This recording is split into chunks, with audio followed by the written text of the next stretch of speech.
Hai, terima kasih sudah klik video ini. Saya akan bahas permainan antara Pragnananda, pecatur top India melawan Vidit Santos Gujrati dari India juga. Mereka bertarung di ajang Tech Mahindra Global Chess League ya, di mana Pragnananda membela Alpine SG Pipers, sementara Vidit membela Triveni Continental Kings. Nah, ini game yang sangat menarik nih, teman-teman. Brutal, guys. Jadi nonton terus ya. Putih mulai dengan langkah E4, kemudian hitam E5, kemudian kuda F3, hitam kuda C6, putih kuda C3, hitam kuda F6. Nah, ini nama teorinya adalah permainan 4 kuda. Gajah baru keluar di langkah keempat ini, mengancam kuda. Kemudian hitam langsung mainkan kuda D4. Loh, kasih pion di petak E5. Ya, tapi gak ada guna ya. Kalau misalkan dimakan, hitam juga bisa membalas langsung dengan Queen E7. Kalau misalkan dijaga pakai pion F4, hitam bisa makan, dan kemudian ada D6. Jadi ngasih pionnya pion bohong nih. Gak bisa dimakan. Kuda D4, putih menjawab dengan Bishop C4. Hitam Bishop C5, masih ngasih pion, dan kali ini Prak berani untuk mengambil pion tersebut. Vidit mainin langkah Queen ke petak E7, dan ini menarik ya buat kita bahas, teman-teman. Karena setelah menteri E7 berarti putih bisa makan pion F7 dong. Antara dengan gajah atau kuda. Apa ide dari hitam? Kalau misalkan makan pakai gajah, ternyata idenya mau raja F8. Dua perwira terancam. Kudanya siapa yang jaga nih? Kalau misalkan dijaga pakai pion, maka akan ada D6. Jadi hilang salah satu perwira.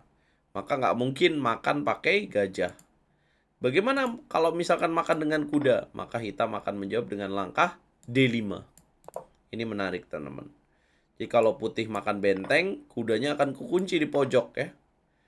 Kalau misalkan rokade, hitam akan melanjutkan dengan gajah ke petak G4. Ini lebih ngeri lagi. Karena nggak bisa F3 nanti di pasen. Menteri 1 ada kuda C2. Wah, racun ya.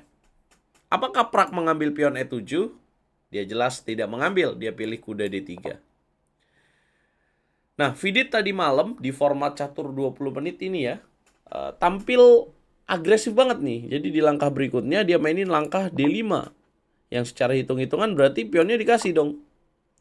Ternyata dia mau mainin langkah gajah ke petak G4. Mati dong Queen putih. Nah, sebelum kita membahas gajah G4, sebenarnya Vidit bisa unggul dengan cara lain, yaitu gajah ke petak B6 aja. Ketika putih rokade, baru dia di sini mainin gajah G4. Jadi menunggu dulu supaya gajahnya nggak ditukar dengan kuda. Nah, karena Vidit nggak sabar, dia mainin langsung gajah G4 dan putih mainin langkah F3. Dan Vidit ternyata langsung sacrifice the knight. Tapi itu bukan langkah yang tepat. Lebih tepat lagi rokade harusnya. Nah, inilah yang seru. Prak makan langsung pakai pion. Kemudian hitam makan makan gajah di petak D5. Apa tujuan dari Vidit? Yang bahaya adalah kalau dimakan ada Queen H4. Jadi dia di sini Queen ke petak E2. Perwiranya masih sama kan, cuma unggul pion aja. Pertukaran kuda dilakukan oleh Vidit. Ya udah. Ya, Prak mainin Queen E2 tadi ya. Kemudian hitam gajah 6 dan Prak udah unggul pion dong. 3, 6. Sorry. 3, 1, 2, 3, 4. Tambah 3. 7 pion. Melawan 6 pion. Kalau udah begini main catur cepat, apa yang harus dilakukan, teman-teman? Pasti kalian tahu dong. Harus ngapain? Ya udah, bikin sederhana aja. Dengan simplifikasi gajah 3. Gajah B6 dikejar dengan langkah 4, hitam rokade. Udah mainin E4, Prak malah rokade panjang. Gila nggak tuh? Nah, inilah Grandmaster, jadi nggak usah takut main kayak gitu, guys. Hitam benteng FD8, kemudian putih raja B1 dulu. Hitam Queen E8 ancam pion. Putih B3, hitam gajah 5 ancam pion. Putih taruh gajah di petak center. Hitam takut ya terjadi ancaman pada petak G7, F6 dimainin. Putih tetap lanjutin. Mau pukul pion F6. Hitam geser, putih naikin benteng.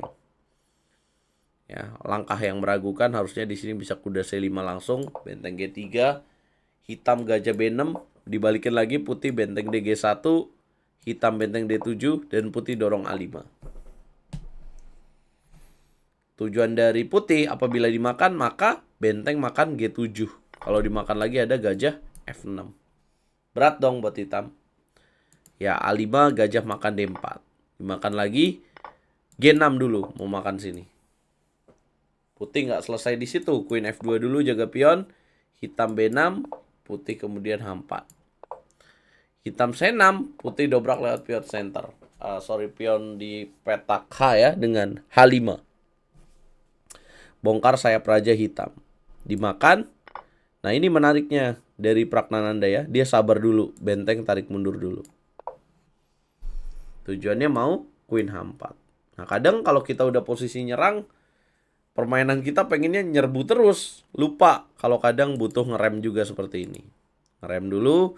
Hitam Queen ke petak F7. Putih kuda F4. Puyeng lah Vidit di sini. Mau ngapain lagi? Frustasi ya. Dia korbanin gajah sama pion. Tujuannya bagus nih kalau kepancing prak dimakan ya dia Queen B3. Bisa bahaya ya. Karena jalur B akan kebuka.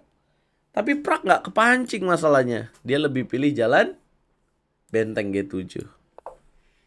Jadi kalau ditukar Queen dengan 2 benteng gajahnya kena juga. Jadi tetap kalah. Ya hitam gajah ke petak A2. Raja ke petak B2.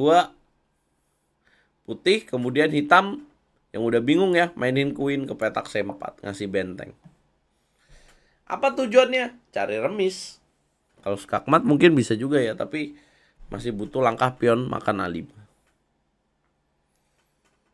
Putih mainin tukar benteng, Queen B4, makan gajah, kemudian hitam makan pion. Bukan langkah yang tepat ya. Harusnya di sini Queen ke petak A5, tapi ya juga nggak ada skakmatnya sih. Nggak ada remisnya juga. Mau kemana lagi? Cuma diginiin doang. Ya, selesai. Vidit bingung, dia makan pion di petak A5, putih Queen E3, hitam Queen A4, ditutup, Queen C2, Queen B2. Kelar. Ya keren sih main brutal kayak tadi ya, tapi kalau nggak ada langkah lanjutan dan putihnya juga nggak kejebak, jadi repot buat hitam sendiri. Ya, kesalahan dari Vidit tadi ya, harusnya jangan gajah G4 dulu. Nah, akhirnya tim dari Pragnananda menang ya. Dengan skor berapa? Skornya adalah 4,5, 1,5 ya, teman-teman. Apa komentar kalian? Aduh, ngantuk nih. Ngeliat partai kayak gini. Jangan lupa like, share, komen, dan subscribe. Jangan lupa tanggal 26 Desember sampai tanggal 30 Desember bakal ada kejuaraan dunia catur cepat dan catur kilat. Nanti kita streaming lagi guys. Coba komen guys.